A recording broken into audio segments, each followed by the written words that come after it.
college, came across a story, and you read the details, which is just crazy.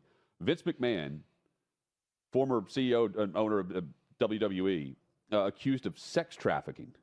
And this went through the company, through his company at the time, through an employee. Yeah. Well, so what happened was, I think, you hear the term sex trafficking and you think, he abducted someone and forced them into sex work and he had some sort of ring of it. Without getting too graphic into some of the details, basically what happened was there was a woman who was down on her luck, lost both of her parents, was kind of lost, and wanted a job with WWE, met Vince McMahon. Vince McMahon hired her, promised her a job, and pretty quickly, realized there were stipulations with the job.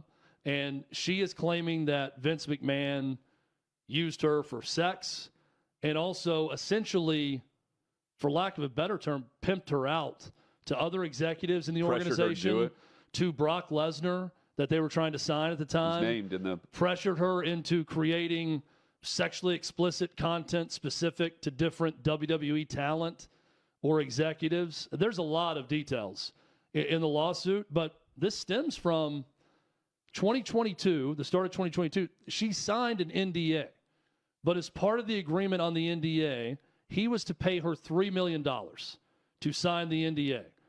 She is suing for breach of contract, and that she should now, she's basically suing, saying the NDA should go away because you paid me $1 million and stopped payment after that.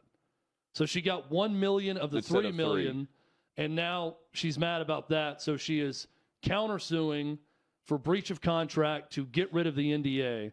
And in doing so, in the countersuit, has described a laundry list of bad behavior with Vince McMahon. There's from Vince McMahon. There's some crazy stuff in this lawsuit with the accusations. Yeah, the NDA agreement came about according to Grant in this lawsuit that McMahon had her sign that based on when Linda McMahon, his wife, became aware of this relationship. Yeah, how about the timing of this too?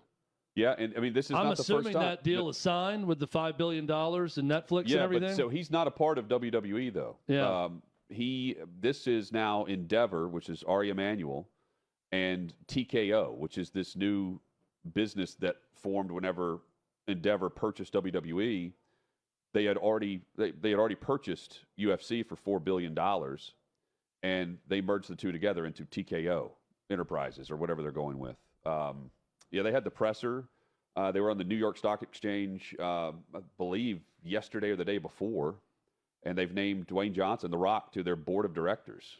I mean, they've done all this within the last 48 hours. The timing of it, you're right, is well, it's not, so...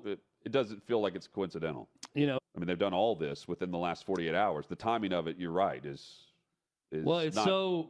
It doesn't feel like it's coincidental. You know, it's bad stuff in this lawsuit, no doubt. And Vince McMahon's had some issues